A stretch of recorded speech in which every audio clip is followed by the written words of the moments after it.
Today we are reacting to some bad UX and UI aspects on some popular websites. If this is the first time seeing my face, I'm Stephanie. I'm a UX designer, so I feel like I can kind of pinpoint certain things that I see that I wouldn't do myself, and we're just going to react and we're going to talk about it, and we're going to see what makes a good website and point out some things that I would do differently and things that probably drive you guys crazy too. So let's get into it. Let's go to everyone's favorite, ZARA. I'm already giggling. Okay, guys, we begin. Okay, let's just even look at this for a second. Do you see how this search bar is already over this woman's face? Okay, annoying. This is their menu navigation. So let's say I'm just landing on the home page. Same thing over here.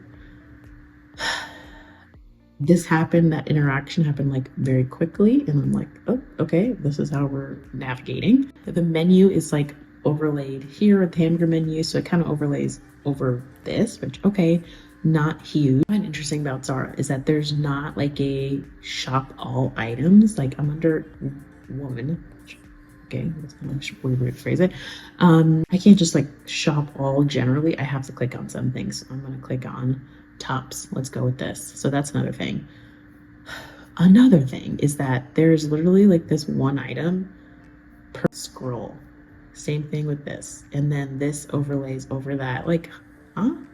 There are ways, I think, to kind of change how it navigates, but then this looks crazy. Like, it feels very much like I'm looking at a fashion magazine, like an editorial, which is great. But not when you're trying to like find a top to wear the Beyonce show, you know what I mean? So that's something else that I noticed. Okay, and then hopefully I can find it here. Okay, yes, here we go. This is an example. Do we see this textured ruffled top? There are 3 separate listings for the exact same item, but the reason that they're separate is the colors are different, which is like so weird. If I click onto this, it still shows me the various colors here. Same thing over here.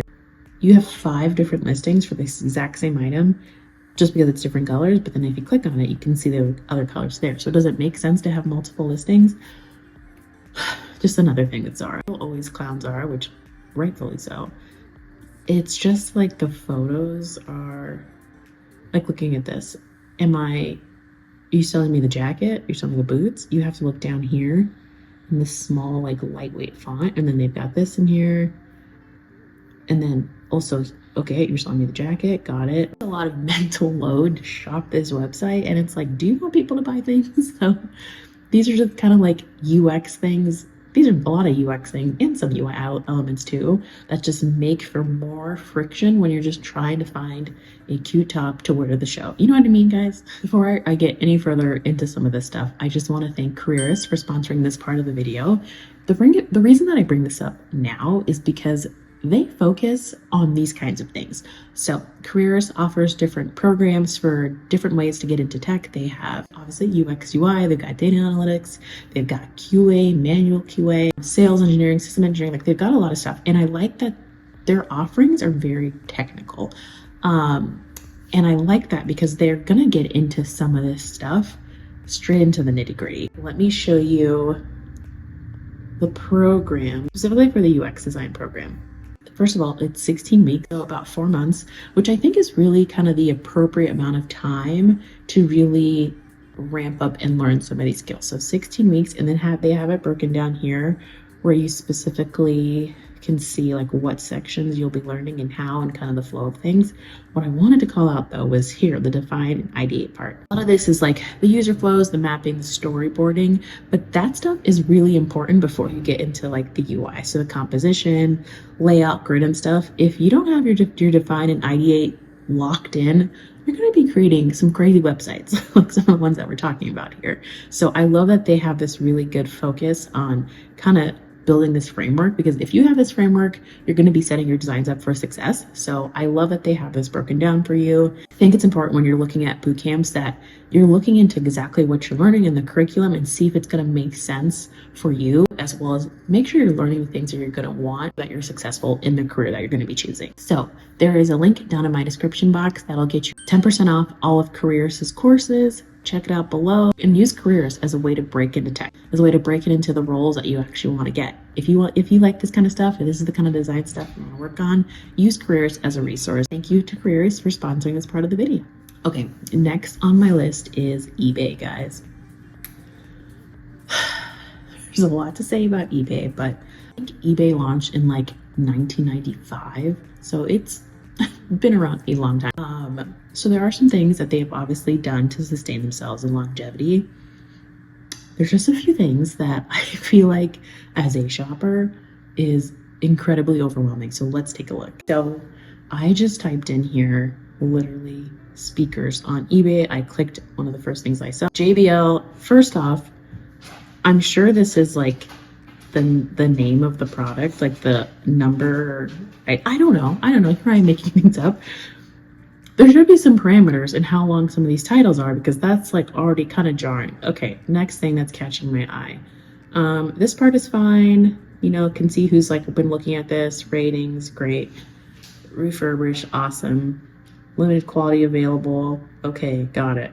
Here, once we get into like this section with the price, what's happening here? So I see the price, then I see the list price, and then it's telling me how much the savings. Okay, and then like if I'm doing PayPal credit, great. Here, there's 3 CTA buttons. And this one, obviously, this add to watch list tells me like, okay, it's probably the tertiary button, not as important. These ones are competing for my time because they're both solid filled in white text.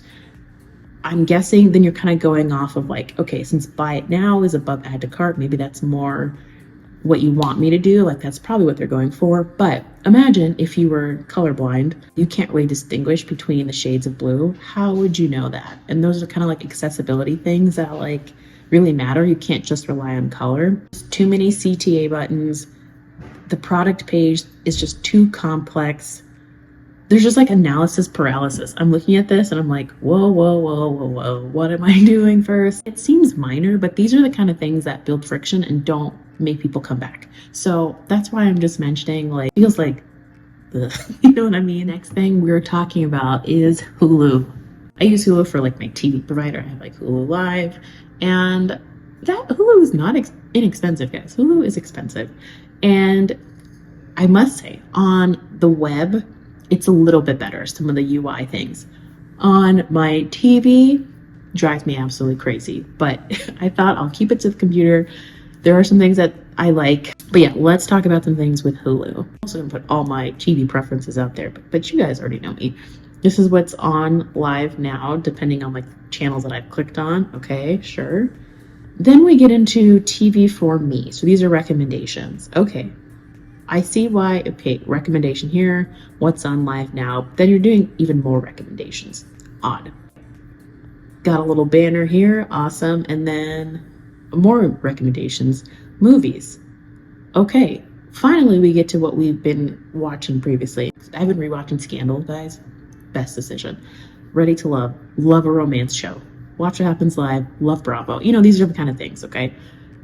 You kind of have to scroll a little bit just to get there. And it's like, don't you want to pick up where you left off? That's another thing. There's also like endless scrolling. And this ad comes back up. Okay, hopefully you guys can hear that. It's getting kind of loud down there, but there's somebody fixing something in our garage. Okay, do you see the endless scrolling? And then it's like, it needs a second to catch up because you're just continuously going. The endless scroll is insane. And if you kind of hover a little bit, this home still comes up, like the navigation bar. So where am I in all of this? So it's very easy to kind of get yourself lost. I wish they'd kind of section this stuff better, because I'm probably not going to be scrolling all the way down just to get to featured documentaries or just to get all the way down to award-winning sitcoms. There's better places that they could house this. Like, I mean, they've got this navigation here, which I don't love. Like, my stuff. What is my stuff? I feel like that they could work on that copy. So there's certain things like that. Also, you know, a lot of shows, especially like, I feel like a lot of shows have gotten a little bit better, but some of the older sitcoms and shows that have like a longer intro, I'll give it to Netflix. They have a skip intro feature, which Hulu does not, as far as I know, at the time of filming this.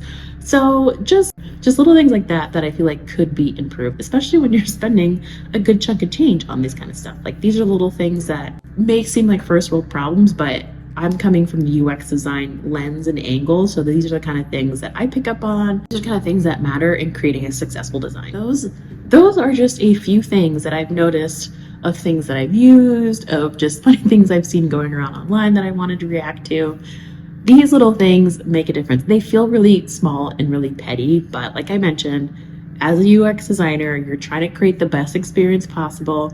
And these little things, I was kind of doing my Googles on this. There was forums of talking about why is Hulu's UI so bad? Like people pick up on these things, so they can just totally write it off. So long way of saying that. Okay, if you guys want to learn more about design and not make some of these mistakes, make sure to check out CAREERIST. The link is down in my description box to get 10% off any of their courses. Like I know for their UX course, I'm looking at it right now, you have to enroll by August 29th to reserve your seat in the next round. So if you guys are interested, take advantage of this. They are an amazing resource. If you guys like this video and you want to learn more about design, I talked a lot about UX versus UI things that kind of make a successful website or not.